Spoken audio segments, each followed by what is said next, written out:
Yeah. So, tayo po ay nagsa-celebrate. Naalala po natin yung katapatan ng Panginoon for 49 years. Meron po ba kayong naalala katapat ng Diyos sa buhay natin? Pag wala po kayong naalala, malungkot na bagay po yan. Kasi, hindi natin nakikita na yung Diyos ngayon ay nananatiling tapat. Pero salamat po, ang katotohanan, ang iglesyang ito ay nanatiling tapat ang Panginoon. Okay? Pwede bang palakpakan natin ang Lord? 49 years, malinaw na ito po ay nagpapakita na hindi po tumigil ang Diyos. Hindi ibig sabihin yung 49 years ay naging madali. Hindi ibig sabihin yung 49 years ay magaang. Walang naging problema. Marami pong naging problema. Pero, merong Diyos na mas malaki sa problema. Amen? Eh di ba, balik po natin pabalik sa Diyos ang mataas na palakpakan. Okay. So, napagdata po ang ating tema po this year, Reaching People for Christ. At ang katotohanan po, tinignan po natin sandali yung world population na talaga po ang dami-dami ng tao. Sabi, 8 billion population sa buong mundo. At kung titingnan po natin, maraming mga lugar na hindi pa kilala si Jesus, maraming mga tao na naririnig lang pangalan ni Jesus pero walang personal na relasyon kay Jesus. Maraming mga tao na sinasabing kilala si Jesus pero hindi naman totoong lumalakad sa layunin at kalooban ng Panginoon. 8 billion people, talagang napakaraming tao. At ang bilang naman ng mga 700 million ang bilang naman ng mga evangelical Christian. Yun po yung bilang. Ibig sabihin, pag tinimbang mo, mas mabigat yung bilang ng mga tao na walang pagkakilala sa Diyos. At 700 lamang yung binigyan nila ng pagkakataong maging Panginoon at tagapagligtas si Jesus. Pero not necessary, yung 700 million ay talagang sumusunod doon sa layunin ni Jesus making disciples. So sa tingin ninyo, ilang porsyento kaya doon sa 700 million ang talagang lumalakad sa pagsusulong ng making disciples? So mahirap tansyahin, kailangan natin ng statistic, record. Anyway, pwede natin tansyahin doon sa 700 million ng mga Kristiyano ayon sa record. Kabilang ba tayo doon sa gumagalaw na nagsusulong ng making disciples? Kung hindi, magpasya ka na ngayon na maging bahagi ka ng kumintilos na nagme-make disciples. Kasi po, sa panahon natin ngayon, kailangan nating magmadali. Kailangan nating mag-double time. Sabi ng tatay ko, kapag ayaw niya ng babagal-bagal, kailangan mag-double time. Bakit? Dahil malapit na ang pagbabalik ng Panginoon. So, by statistic, talagang kailangan ng maraming manggagawa. Totoo yung prayer ni Jesus. Sabi niya, sagana ang aanihin, ngunit kakaunti ang manggagawa. Ito pong talata na ating binasa ay napakagandang tingnan. Ano ang ipinapakita ng Panginoong Yesus dito sa mga talatang ito. So ang tema po natin, ano yan? Okay, wala po pala dyan. So ang tema po natin ay touch to be sent. Inilos upang pumayo o isugo. So yan po yung tema natin. Kung tinignan po natin, pag binasa po natin yung talata, in verse 7, and he called the 12 and began to send them out by two and gave them authority over the unclean spirits. So yung unclean spirit, siyempre, ito po yung mga tao na hindi pinaghaharian ng Panginoon. Ito po yung mga tao ang naghahari ay hindi ang banal na espiritu. There is spirit within, pero hindi galaw ng banal na espiritu. Ano ba ang galaw ng banal na espiritu sa isang tao? Kung tayo po ay may banal na espiritong nangunguna, makikita sa atin ang karakteristik, katangian ng ating Panginoong Jesus na nagsusulong ng layunin ng Panginoon. Agree ba kayo dyan? So meaning, meron pong mga fruit of the Spirit. Joy, love, peace, patience, kindness, goodness, faithfulness. Tayo na lang natin. So, meaning may manifestation. Pero, merong mataas na kilos ang banal na Espiritu sa isang disciple o sa isang mananampalataya. Ano ang ibig sabihin niyan? Siya po ay nagmamanifest sa kanya yung layunin ni Kristo. So, yung sinasabi rito na unclean spirit, hindi siya clean spirit. Tama ba? Unclean spirit, hindi kumikilos ayon sa direksyon ng Panginoon. Merong influensya within. So, not necessary na lahat ng tao ay inaaniban ng masamang espiritu. Tingnan niyo po yung katabi niyo.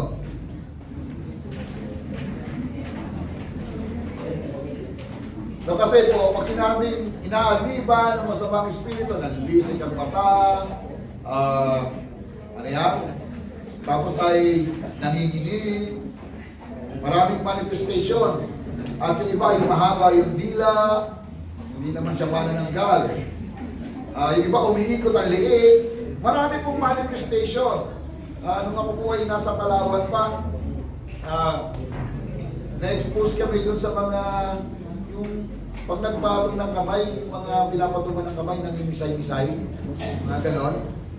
Sabi nila kasi daw, meron doong manifestation ng ang masamang espiritu ay nag-aali sa kanya. Anyway, hindi po yan ang ating pag-usapan. Actually, ever since nung ako po'y makakilala sa Panginoon, ayaw ko po ng exorcism. Takot po ako.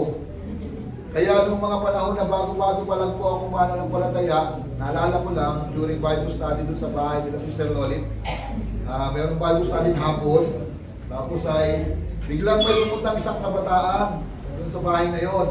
At pagkatapos sabi niya, Pastor Ben pa po yung panahon na yun ng pastor. Sabi niya, Pastor, mga kabataan pa lang po kami. Sabi niya, Pastor, meron po doon inaalihan ng masamang espiritu. So ang ginawa, tinapos namin yung aming Bible study. Natatandaan ko po yung pinag-usapan namin Bible study doon. That time is about sa Revelation, yung tinatakan ng, minarkahan ng Diyos yung Kanya. May tatak, hindi po yung 666 ang tinutukoy. So yun po yung pinag-usapan namin. Minamarkahan ng Diyos ang Kanya. So pagkatapos na, may dumating, sabi niya, merong inaalihan ng masamang espiritu. So ginawa, sabi ni Pastor Ben, o sige po, tapusin na natin yung Bible study. Tapos kinausap kami, sabi niya, kung sino ang hindi handa sa inyo, huwag kayo sumama. Uwi na lang kayo sa bahay, tapos mag-pray na lang kayo doon. So, ako po hindi sumama. Nung mabalitaan ko po, yung parang tao na yun, ilang beses na na-encounter, na pinapalayas yung masamang espiritu sa kanya. Pero ang problem, yung masamang espiritu, pabalik-balik lang. Yung pala, itong taong ito ay may iniingatang anting-anting. So kaya, hindi niya mabitawan yung taong ito. Itinuturing niya ng masamang espiritu na kanya na talaga yan. Kasi bakit? Hindi niya isinusuko yung kanyang anting-anting. Baka kayo may anting-anting. Subo nyo na yan. Kasi hindi kayo bibitawan ng masamang espiritu.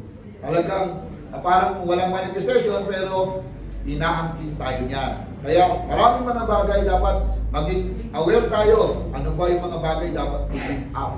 So yun po yung sitwasyon. Kaya po siya binabalik-balikan ng masamang espiritu dahil meron siyang iniingatan anting-anting. Nung malaman ko yung kwento, ganito po yung kwento. Sabi niya, meron ka ba dyan iniingatan na anuman, na bakit kinakailang babalik-balikan, aalis tapos babalik ulit. So nalaman niya, meron pala siyang medalyon na yung parang, yun ang kanyang anting-anting. Anyway, natapos po yung kwento, isinuko nila yon at nung isinuko na, totally hindi na po bumalik yung masamang espiritu. Ang pinupuntos ko po ay ganito.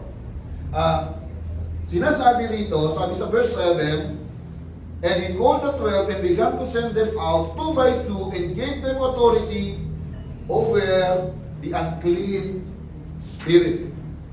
So, ibig sabihin pala nito, yung disciple ni Jesus, inaasahan, yung makaka-encounter talaga sila ng mga taong ganito. Hindi nagmamanifest sa kanila ang control ng Diyos. Kundi they are controlling by bad or unclean spirit. So pero siyempre, hindi naman pwede natin ang walang Kristo, ang wala pang pananampalataya kay Jesus ay inaalihan ng masamang espiritu. Hindi naman ganoon ang ating sinasabi.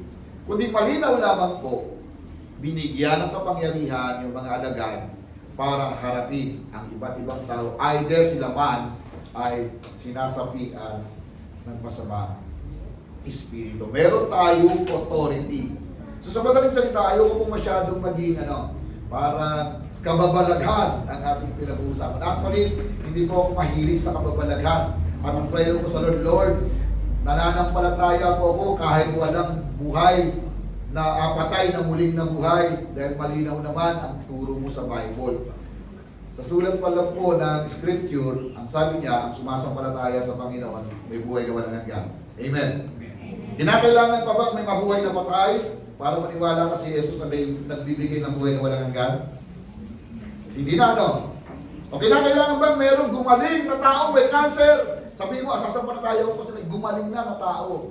Sa tingin ko, yan po ay mga katibayan lamang na ang Diyos ay kumikilos at gumagawa. Pero ang malinaw na panawagan, sumampalataya kay Jesus at yun ang ipinapahayag. Sabi rito, nangaral sila upang ang mga tao ay magsisi sa kanilang kasalanan.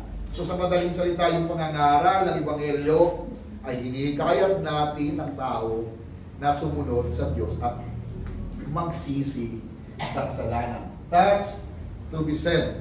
Meaning, inaasahan niya sa mga disciple na ito na gagawin nila ang gawain na yan.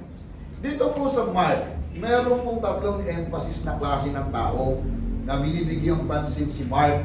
Sinulat niya ang Book of Mark. Number 1, ang emphasis ng mga disciples. Number 2, ang emphasis ng crowd. Ang number 3, yung religious leader. So meaning, pag tinignan po natin at binalikan yung kasaysayan, sino po ang nagsisisigaw na ipako si Jesus o ipadakip si Jesus sa mga sundalo? Di ba yun yung mga religious leader? Bakit? Kasi hindi sila naniniwala kay Jesus. Even yung crowd na nasaksihan yung himala ni Jesus, nasaksihan yung pagpapakain ng 5,000, nasaksihan yung isang babae na humipo kay Jesus na mayroon lang 12 taong dinudugo, gumaling.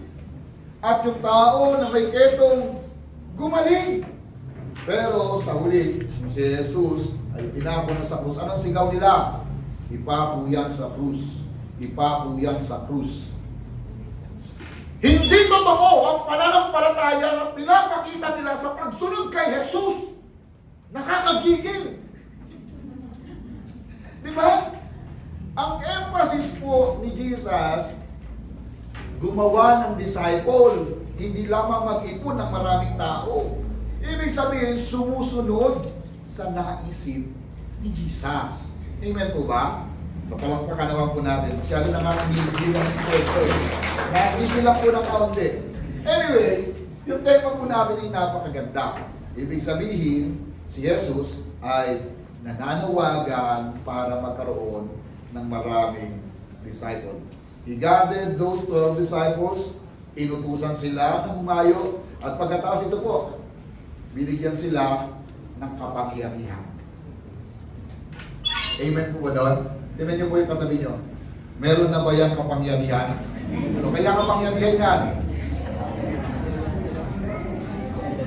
So, pero po, yung emphasis ng authority rito ay may pangaral natin ng malinaw yung mensahe ng salita ng Diyos. At ano ba yung tema natin for this year? Nga? Hello, yun, mas maganda rito. Ano ang kailangan, ang tema natin for this year? Reaching people for Christ. Meaning, hindi po yan trabaho ng isang tao. Kung naiintindihan po natin yung panawagan bilang Kristiyano, bilang disipulo ni Jesus, kumikilos tayo sa direksyon na yan. Hindi ka bisita sa iglesia.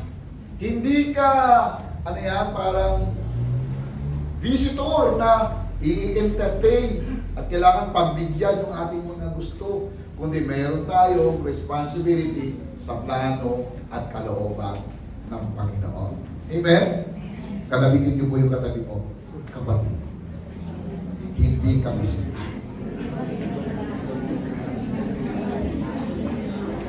Yun ang magandang bagay. Ma-feel natin, kabilang tayo sa iglesia, kabilang tayo sa direksyon, nakikilos para mapangyari ang kalooban ng Panginoon. So, malinaw po yan. So, being task of Christ to be saved is a team effort. So, tingnan nyo po yan. So, merong emphasis po dyan, when we say team effort, nangangahulugan ito na merong mutual encouragement. Tama ba?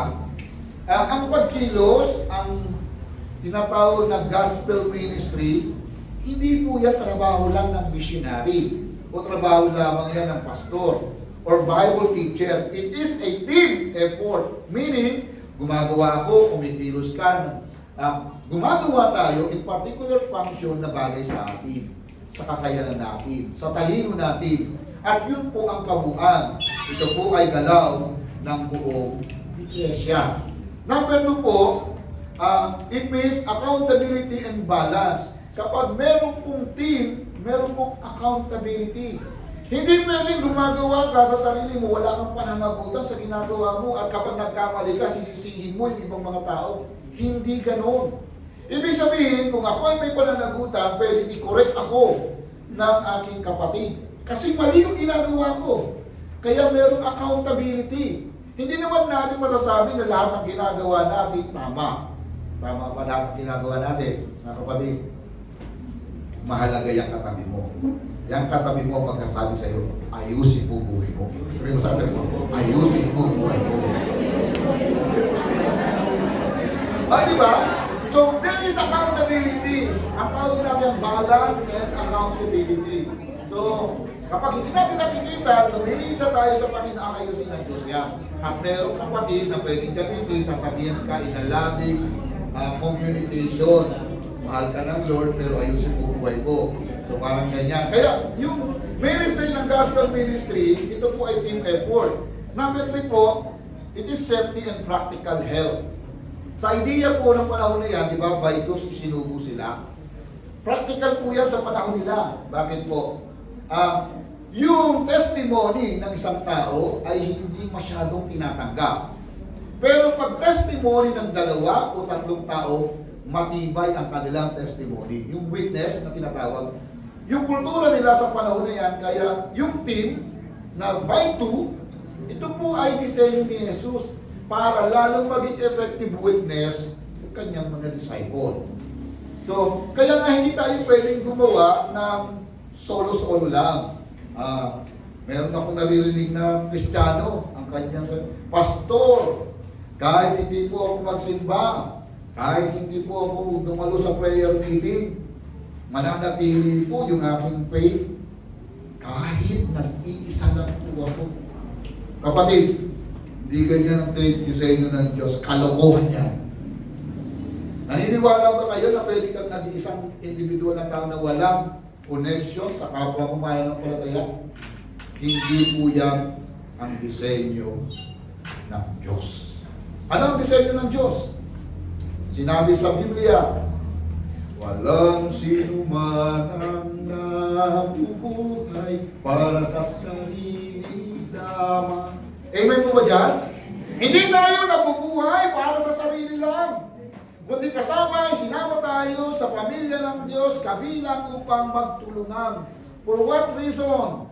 Para akayin tayo sa direksyon at kalooban na humayo at abutin ang mga tao. At yan po ang tawag sa iglesia. Kabilang po ba tayo sa iglesia? Sabihin mo sa katabi mo, kasama ka sa tinatawag ng Lord. Yan. So sa meaning, sabi kasi po next slide. Babasahin lang po natin yung next slide.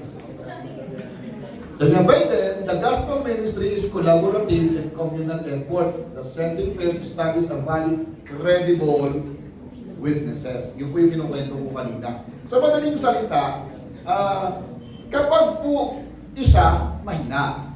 Pag dalawa, malakas. Kapag tatlo, mas malakas. Pag buong iglesia, ang lakas-lakas. Amen? Amen po ba? Di ba? Kailangan kung sumusulong tayo bilang isang iglesia, marami po tayo magagawa. At ito po ang isang magandang bagay kung bakit may disenyong iglesia. Hindi tayo dapat kumakalas sa iglesia kasi hindi tayo magiging effective witness noon. Nauso po sa mga huling panahon, meron po nga tinatawag na organization, mission organization, meron specialized organization, meron tinatawag na para-church organization, parang church.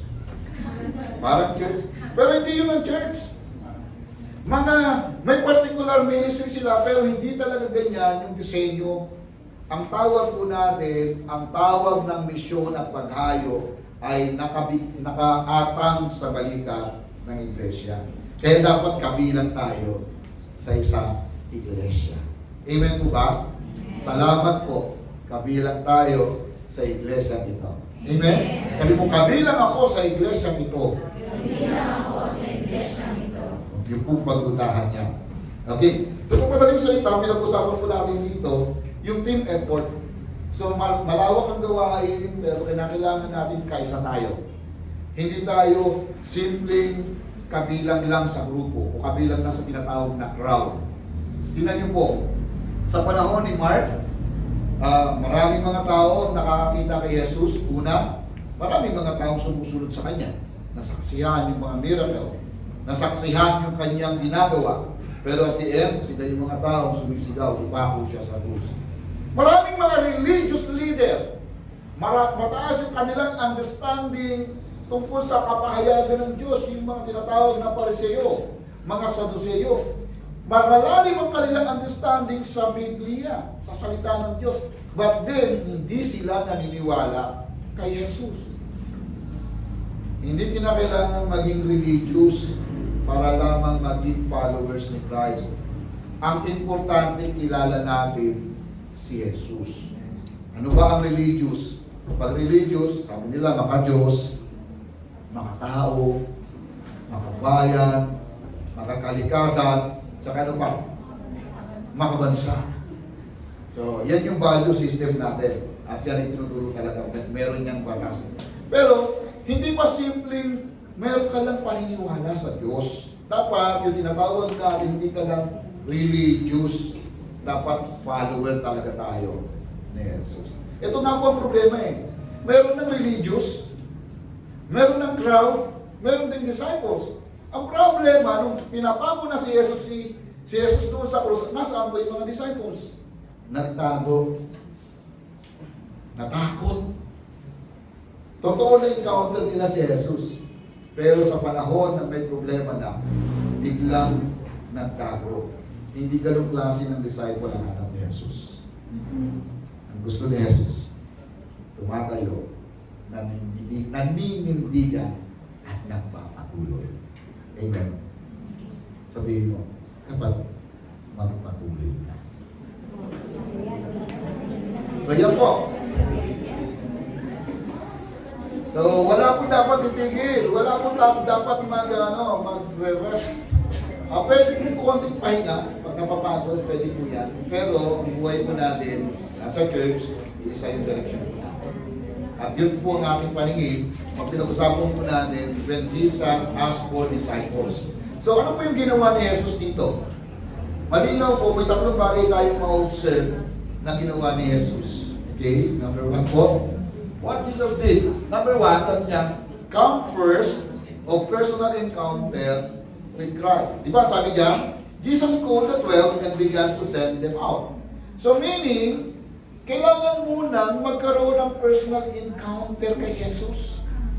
Not just a simple acquaintance, hindi ganun ang idea. As in close kay Jesus. Kasi kapag hindi ka close kay Jesus, wala kang pakialam kung ano ang gusto ni Jesus. Wala kang pakialam kung ano ang gusto niyang mangyari sa buhay natin. At susundin mo ang gusto mo. Hindi naman masama na magkaroon ng pangarap. Hindi naman po masama na yumaman tayo, maging sikat tayo, maging mataas ang ating pinag-aralan. Hindi po yan masama. Ang pinoproblema ko lang po, yung personal encounter kay Jesus, yan po yung magkakaroon ng tinatawag na transition kapag nag-get close ka kay Jesus. Yung gusto mo, along the way, nagkakaroon ng integration sa gusto ni Jesus. That is, hindi ka magmamalaki, pinapasama mo yung gusto mo sa kalooban ng Diyos, and along the way, habang tumatagal, nagiging kamukha mo na si Jesus. Tingnan niyo ba yung katabi mo? Kamukha na ba ni Jesus? O kamukha lang ni Ninoy? So, yun po, yung manifestation na si Jesus po, kinakailangan, di ba tinawag niya palapit sa Kanya? Yung relationship na yun, yung sitwasyon na yun, na lumalapit ka kay Jesus, along the way, nagko-connect ang isip ni Jesus at ang isip natin. And then, ano po ang nangyayari dyan? After that connection, it's simply shifting of self-focus to Christ-centeredness. So, nag-grow. Lumalago po tayo sa pagkakilala kay Jesus. Hindi ka na lamang nakasentro sa sarili mo, kundi ikinukonsider na natin ang gusto ni Jesus. Amen? Sabi natin sa tip natin ngayon, reaching people for Christ. So, sabihin nyo, ilang porsyento sa layunin ni Jesus na ubutin natin ng mga tao sa from 1 to 10, nasaan ka na? Pinakamababa yung 0. Pinakamataas yung 10. Nasaan na yung antas mo, yung level mo sa pagtanggap sa plano ng Diyos? 0.1, 0.2, 0.3, o 1.2?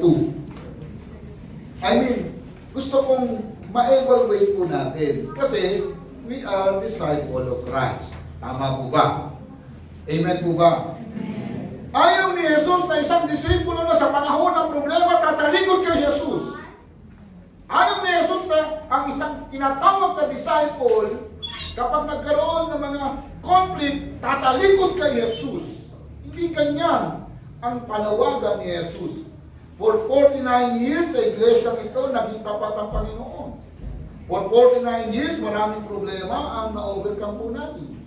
At maraming nakasaksi kung paano kumilos ang Diyos mula sa mga bata, matanda, hanggang sa mga tumatanda na. Yan. Kumikilos po ang Panginoon. So sa madaling salita, after we encounter yung personal encounter natin kay Jesus, nagkakaroon po ng transition yung buhay natin. Binabago niya tayo. Diba sabi sa awit, binabago niya tayo araw-araw. Binabago niya tayo araw-araw.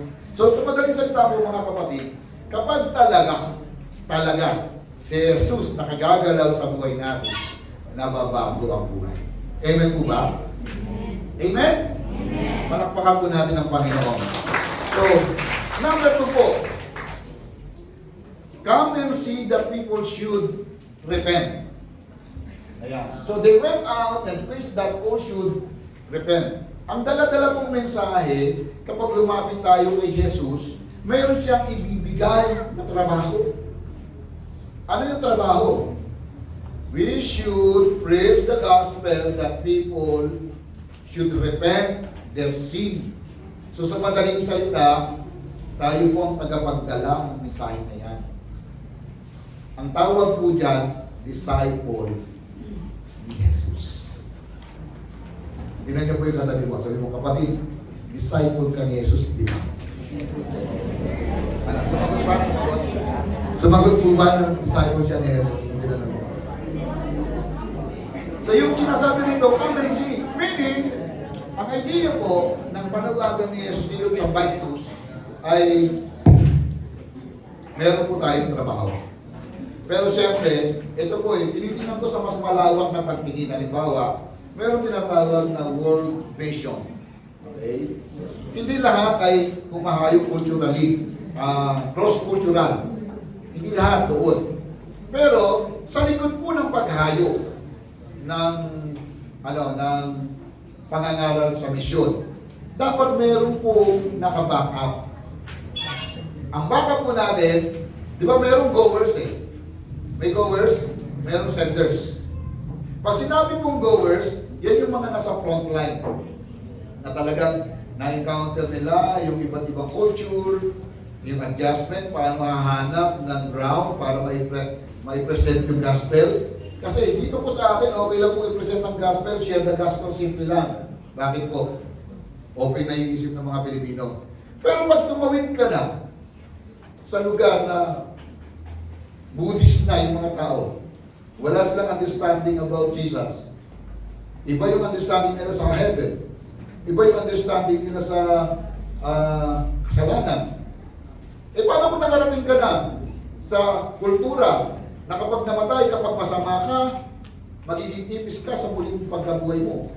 O kaya naman kung mabait ka, sa muling pagkabuhay mo, magiging baka ka na, medyo mataas. Kasi yung baka, sinasamba.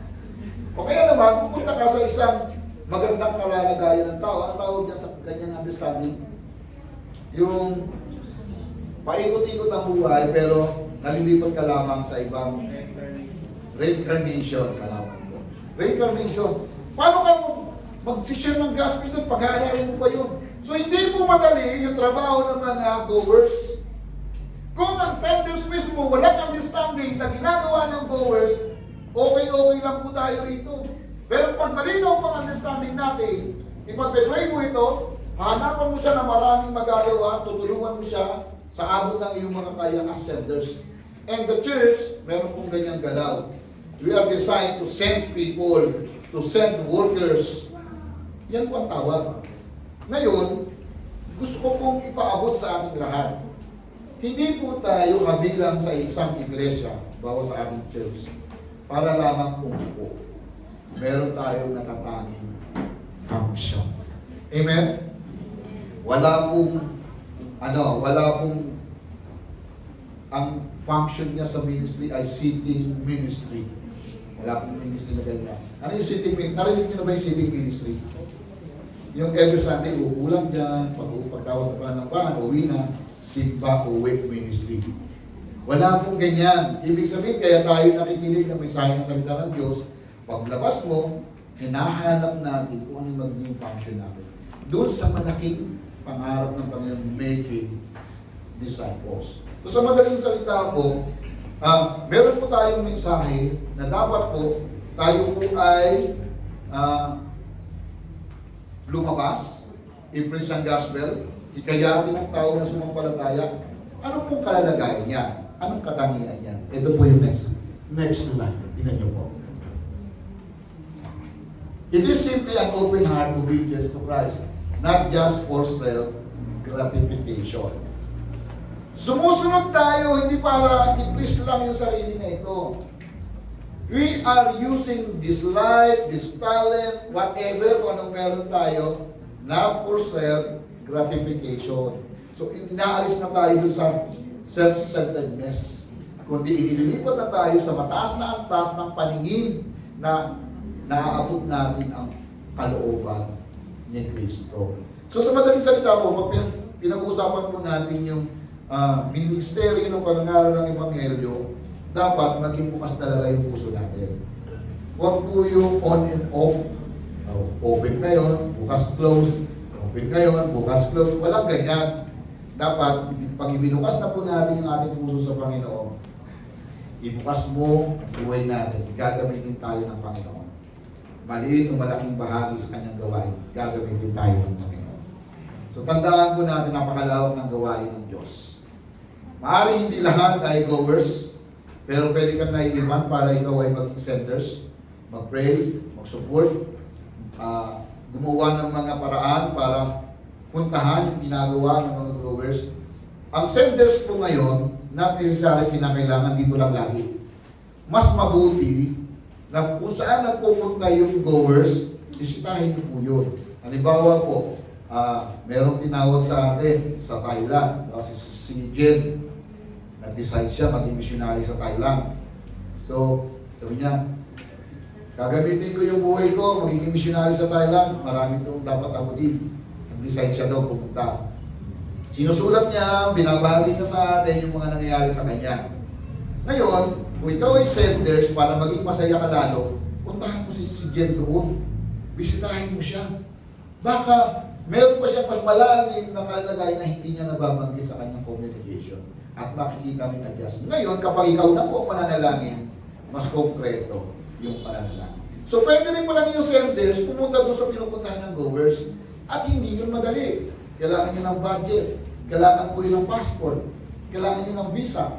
Ano ba? Wala. Sa visa ata sa trabaho. Anyway, maraming mga kailangan gawin. Ang pinupuntos ko po, kapag malawak ang ating pagtingin, yung ating tema, Reaching People for Christ, malawak po yan. Pero tayo gumagalaw lang doon sa maliit nating community. Last week, kumusta po yung pagbisita ng ating mga kapatid doon sa San Nicolas? Wala pa akong narinig. Meron po tayong maliliit na kwento mamaya? Meron po pagbisita na ginawa sa Saturday na pumunta po sa San Nicolas, pinag-pray mo yung buong barangay ng mga kabataan at iba pong mga leader natin. So, ang pinupuntos ko po rito, maging bukas yung puso natin kasi napakalawak ng gawain.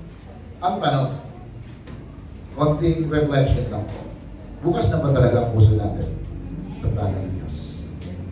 Kasi kung bukas na ang puso natin, number one, hindi pinakailang pumunta doon sa bundok o sa tawid dagat. Baka meron ka lang kasama sa bahay. Hindi pa talaga siya mananampalataya. Meron mo siya i-reach out kagad kasi malapit lang. Kaya naman meron kang sweetheart. Hindi pa siya believer. Pwede mo siya ng gospel. Yun yung kwenta kami mo. May sweetheart na ba yan? Malungkot, wala na ako. Anyway, di ba? Kung aabutin natin, hindi na natin talaga yung reality, meron laging pagkakataon. Ang tanong kasi, binukas na pa talaga natin yung sarili natin. So marami pong opportunity binibigay sa akin. So ito po, baka meron kayong mga kakilala, napaka-open sa inyo, hinihintay lang na mag-testify ka sa kanya, tapos i-open mo lang yung gospel sa kanya, tapos hikayatin mo siyang sumampalataya kay Jesus. Then mag-open ka ng Bible study sa kanya. Ang dami-daming lesson dito sa Bible na to. O isa-isahin mo lang, konti-konti lang mo na, no? Mag-open ka ng Bible study. Mahusay ka magkwento, mahusay ka magtanong, at mahusay kang mag-direct sa talata. So ang tawag doon, magpapacilitate ka. Inaakay mo siyang understand lang niya yung Bible. So sa pastor, hindi ko kaya yan. Hindi ako naniniwala, hindi natin kaya yan. Meron akong dalawang tanong. Number one, marunong ka bang magbasa? Sige, so, kung marunong kayo magbasa, sabihin niyo, amen ha?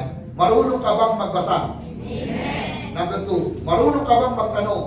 Amen. Sobrang matanong. I mean, kung marunong kang magbasa, marunong kang magtanong, indirect mo sa talatang binabasa natin, madadirect mo natin maunawaan sa salita ng Panginoon. Ngayon, kung nangangamba ka pa, paano ko sila ituturuan? Pwede po naman mag-training. Marami po tayo mga training na pwedeng gawin. Pasok mo yung sarili mo, isali mo yung sarili mo. Kung talagang interesado tayo. Pero kung hindi interesado, lahat ng mga training na yan, wala kalagayan. Hindi yan magkakaroon ng kabuluhan sa atin. Pero ito po, maraming dapat abutin. Tama po ba? Bukas na ba yung puso natin? Meron ba tayo na abutin sa pamilya natin? Meron ba tayo na abutin sa barangay natin? Meron ba tayo na abutin sa workplace? Sa pinapasok? Meron din. Habang sa school? Meron din. Mga kapatid, ini-open po natin yung ating pangarap. Ang pangarap na Reaching People for Christ, hindi po yan trabaho ng isang tao. At hindi po tayo nagsabi ng ganong pagtingin dahil nangangarap lang tayo. Kailangan kumilos po tayo. Amen? Mag-influensya lang tayo ng isa. Yan ay na-influensya mo for 1 month, tapos na-share mo ng gospel. Ngayon, pwede mo yung imbitahan at mag-grow siya sa kanyang pananampalataya at magkakaroon na po tayo ng maraming problema pag naka-influensya tayo ng isa. Opo. Halimbawa, ilan yung bakanting doon na bakanting doon? Bakanting ko po 1, 2, 3, 4, 5, 6, 7, may dalawa pa sa likod, 8, 9, 10. Kapag ang lahat ay naka-influensya ng isa na sumunod kay Jesus, sumampalataya, siyempre makakasama natin yung sa gathering. Tama ba? The prayer, care, share, then lastly, gather. meron tayong dagdag, cutter. So sa madaling salita, magkakaroon tayo ng problema. Anong unang problema mangyayari? Upuan. Pangalawa, hindi na tayo kasya dito. So, kukuha tayo ng mas malaking lugar.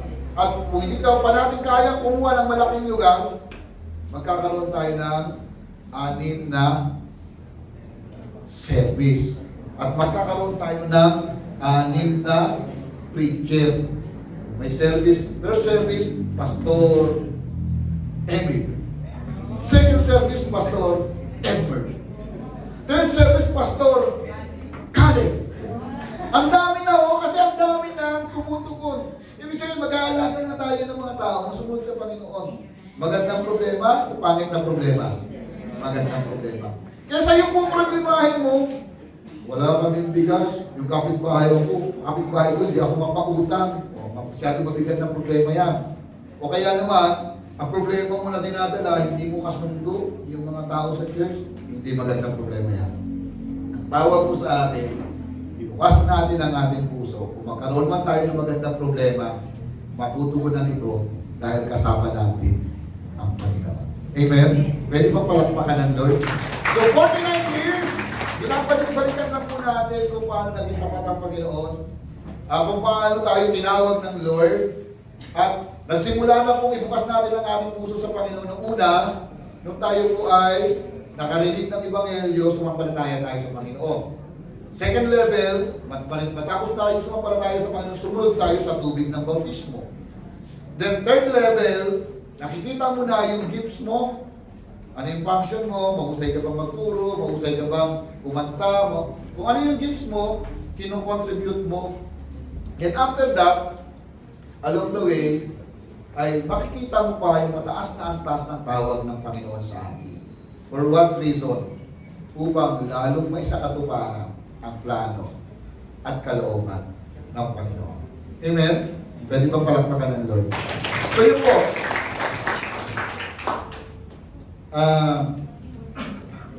It is an open heart obedience to Christ, not for self-gratification. And thirdly po, number 3 po, come and go with Christ's authority. Gusto ko pong i-clarify yung authority, mga kapatid. Sa panahon natin ngayon, marami pong isinasali para ikaw ay maging authorized preacher, authorized believer, authorized pastor. So, sa mga malalaking iglesia, para ikaw ay tanggapin bilang pastor, dapat meron kang doctorate o kaya meron kang masteral. Pero pag pinag-usapan ng authority about preaching the gospel, making disciples, ang paunahin kilala natin si Jesus. Amen po ba? Hindi mo kinakailangan na may mataas na pinag-aralan para ma-share mo ang gospel. Bagamat kailangan yon dahil hinihingi ng ating mga panahon, hinihingi ng sitwasyon natin. Pero pagdating po sa authority, hindi hinahanap ni Jesus kung mataas ang ating pinag-aralan. Hindi hinahanap ni Jesus kung mayaman tayo. Hindi hinahanap ni Jesus kung pogi o maganda ka. Hindi yan ang basihan. Yung authority ay given dahil nauunawaan mo na ikaw, ako, disciple ni Jesus. Amen. Pwede ba palakpakan ng Lord? So yun po, come and go with Christ's authority. The authority comes not from our eloquence, but from the authority delegated by Christ. So, hindi galing sa atin mismo, being given yung authority. So, okay, mahusay ka magsalita, hindi yan ang dahilan kung bakit meron kang authority. Okay, kung nasa pinag-aralan mo, hindi yan ang dahilan kung bakit meron kang authority. Okay, mayaman ka, marami kang influensya. Okay, pero hindi yan ang dahilan kung bakit meron tayong authority. That authority comes from the Lord. Given, delegated. Ibig sabihin, kung bakit meron kang kapangyarihan magpalayas ng demonyo, kung bakit meron kang kakayanang magturo sa mga tao kung sumampalataya sila, malinaw ang utos ng Panginoon. Amen? Hindi lamang yan simpleng utos ni pastor o command ng mga church leaders That is Great Commission.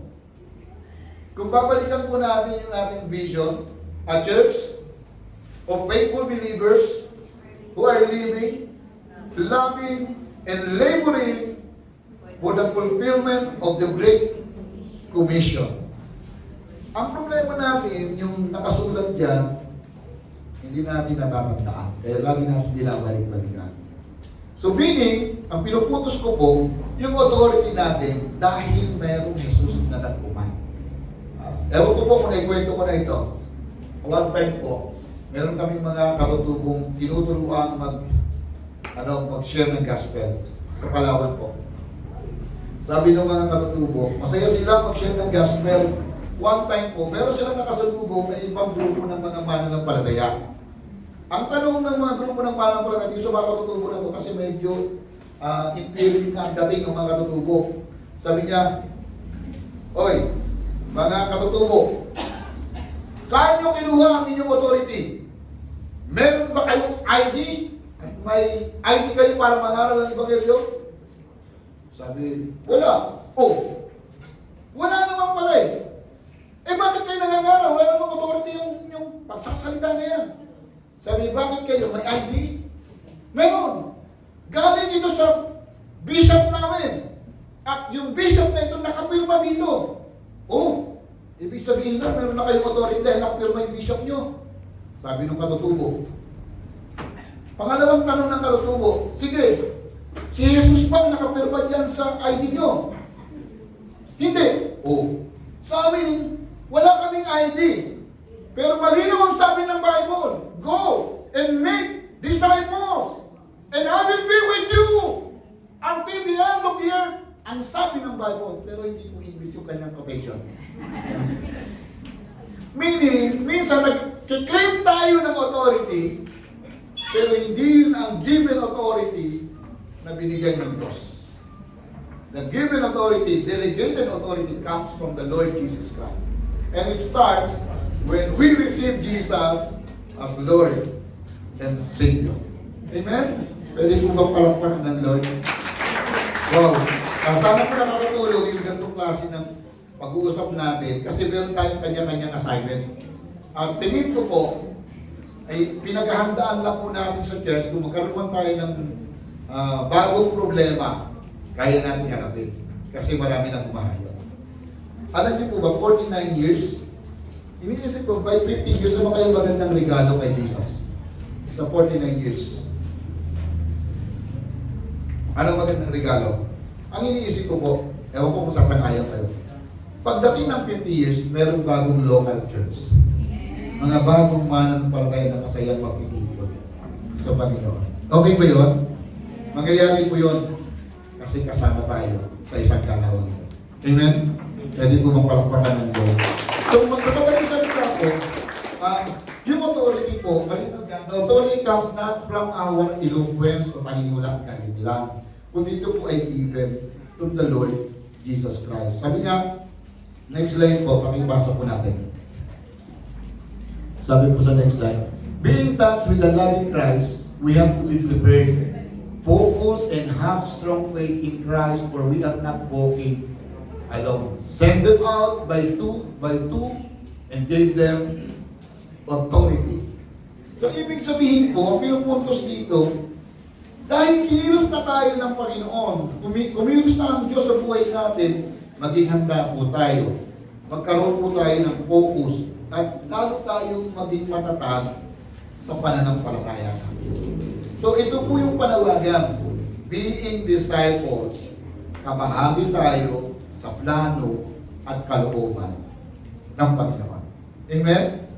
Pwede ba palakpakan ako? So, yun po. Sa madaling salita, ang binabalikan po natin, hindi ka lamang simpleng believers. Okay, believers na tayo lahat. Tayo po ay pumapasok na sa mataas na antas ng believer. Tayo po ay follower na ni Jesus. Amen? Ibig sabihin, pag sinabing follower, sumusunod na tayo sa direksyon at plano ng Panginoon. So, tumataas yung antas ng ating kalalagayan bilang Kristiyano. So, sa madaling salita, sinasabi natin, dahil tayo po ay binigyan ng authority, Meron pong binigay dyan na kwento eh. Sabi dyan, makapalayas natin yung masamang espiritu. Pero alam niyo po, naalala ko lang, sa panahon nila Peter, kanila Paul, narinig nila makapangyarihan ng pangalan ni Jesus. Si Pablo po, sa kanyang pagmimisyon, siya po ay nangaral at yung mga masamang espiritu, kapag pinatungan niya ng kamay, lumalayas yung masamang espiritu. Ngayon, narinig ito ng mga anak ng pari na si Eskeva doon sa Acts. Narinig nila, uy, makapangyarihan. Kaya ang ginawa nila, pumunta rin sila doon sa mga masamang, mga taong may masamang espiritu. Pinatungan nila ng kamay. Sabi ng masamang espiritu, yung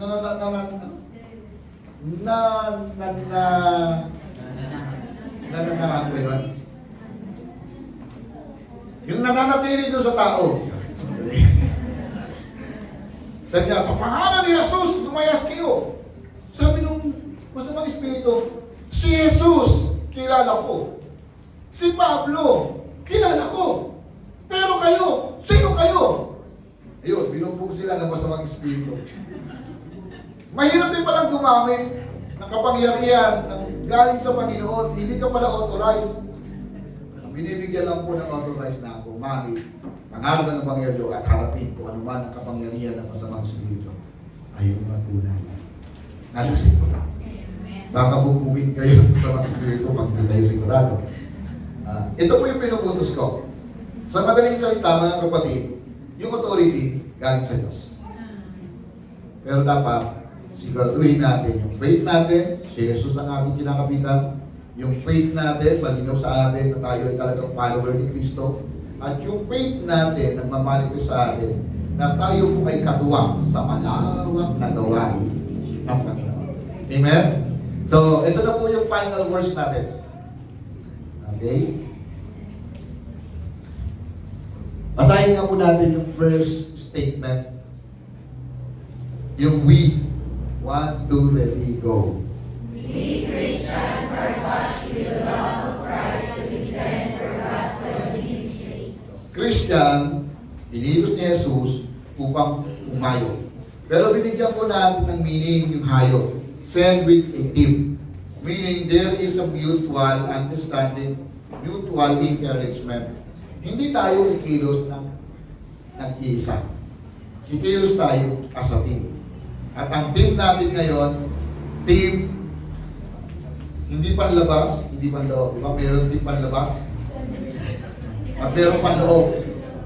Ngayon tayo, team ECRL. Okay ba yun? Sabi niyo, we are team ECRL.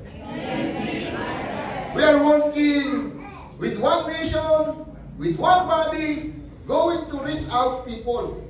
So maganda, we are team. Kung hindi ka man kasama sa goers, kasama tayo sa centers. O pwede ikaw rin ay mobilizers. Or either, ikaw ay welcomers. Yung mga bisita natin, welcome natin, masaya tayong tumatanggap. Gumagawa tayo as a one body with one mission. So sa madaling salita po mga kapatid, ito po yung unang punto. Send with a team. Number 2, endowed with Christ's authority.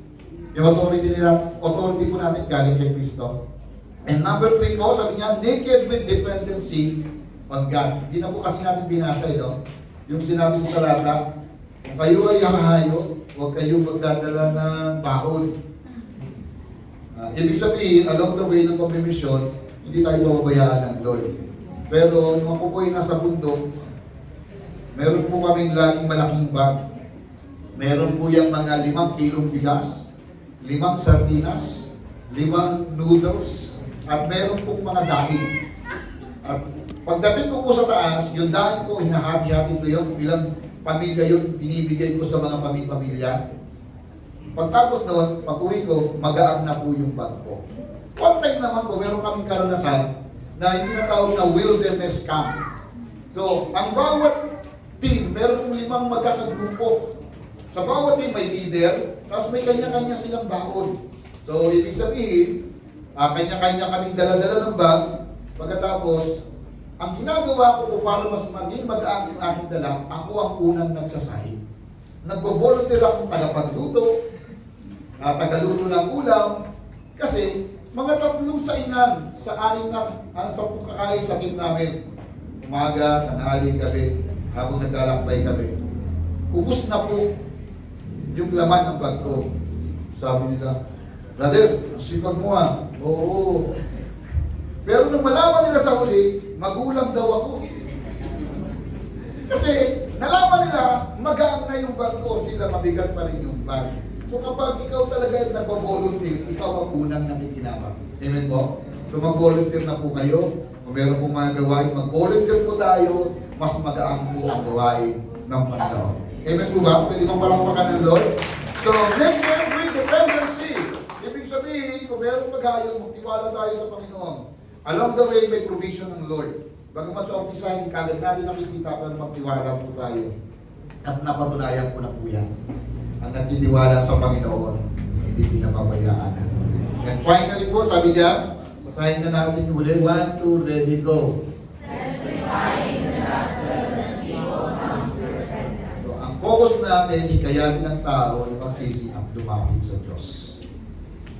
Tama po ba? Maaring kilala na nila si Jesus. Pero bigyan natin sila ng pagkakataon lumapit kay Jesus at makita nila mabuti ang plano ng Panginoon. So sa madaling salita mga kapatid, for 49 years, sama-sama tayong kikilos for this year, reaching people, reaching community, and we have one direction pang mapangyari ang kalooban ng Panginoon. And finally po, meron lang po tayong ibang mga tip dito. So ito po yung 4 na tip.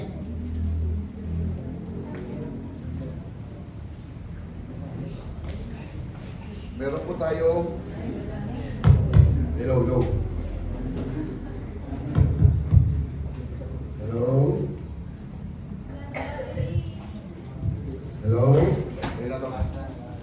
Okay. So, meron po tayong 4 na tip. At tingin ko po, ito yung magandang partisipasyon po natin sa malawak na gawain ng Panginoon. Isa-isahin na po natin. Sige, tip number 1. 1, 2, go. Sabay-sabay.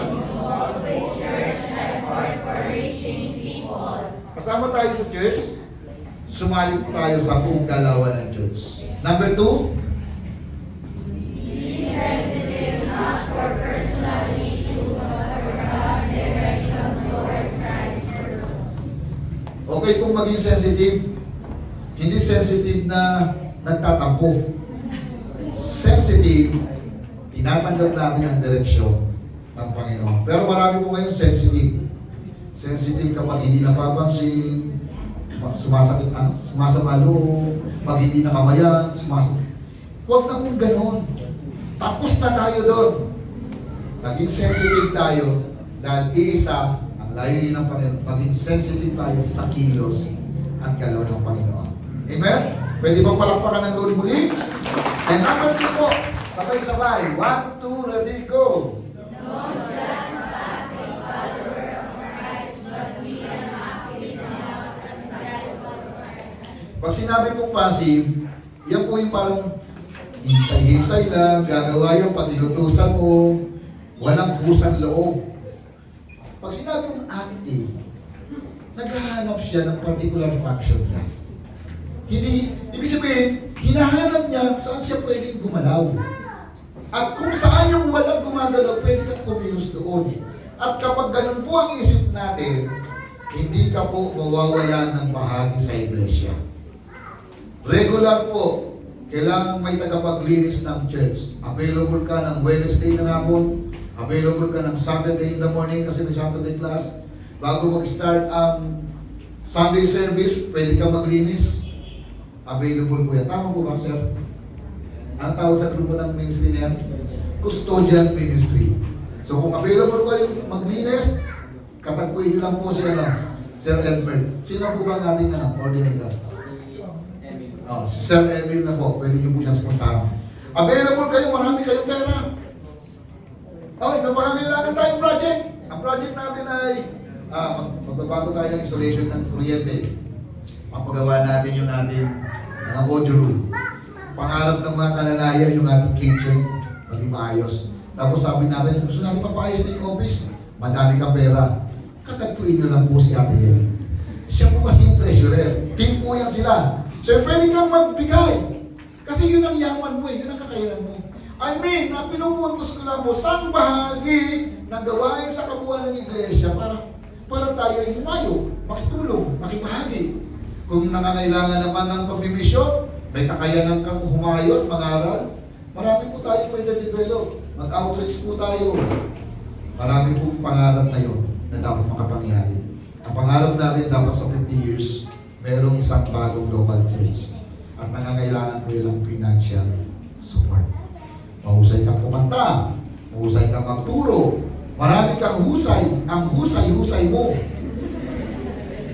Huwag lang puro husay. Ibig sabihin mag-participate po tayo sa galaw ng Panginoon. So not just a passive follower, but an active enough as disciple of Christ. Okay? Lastly po, sabay-sabay, tayo po tayong lahat. Sabay-sabay. 1, 2, ready, go. Start now to learn intentionally, not just for knowledge purposes, but to be part of working force of Christ's life ministry. Nasumpungan ko lang po sa church na ito, ang daming magagaling na kabataan. Ang daming matatalino. Ang daming talented. Kasi po, tinanggap ko, tinuruan ko kasi kayo. Paano po natin? Parang ganun na kasi ang Panginoon. Nasa islama, observe ko lang po, ang daming magagaling na kabataan. Pero, sana po hindi lang yan maging knowledge lang. Hanapin natin ang ating kakayanan para mag-participate. Ito yung sinasabi natin kanina na hindi po simpleng knowledge lang, kundi maging part po tayo, working force, being disciple or gospel minister of Christ. Amen po ba? Sabihin mo nga sa sarili mo, Panginoon, magaling ako. Magaling ako. Panginoon, magaling talaga ako. Magaling talaga ako. Pero ngayon, bahagi na ako Mahal na ako ng iyong puwersa. ng iyong pwersa. Gospel ministry. Gospel ministry. Amen po ba? Amen. Sige, tayo may manalangin. Amang banal ako po ay nagbuburi at nagpapasalamat sa biyaya, sa kabak, sa pagpapala mo, Panginoon. Salamat po sa buhay ng mga kapatid kong ito. Isang direksyong iniuutos mo sa amin. Patuloy po makaisa katuparan ng iyong layunin. Pagpalain mo po ang bawat isa. Salamat po sa pangalan ni Jesus. Amen. Manatili po tayong nakatayo para mas pag-awit ng ating response.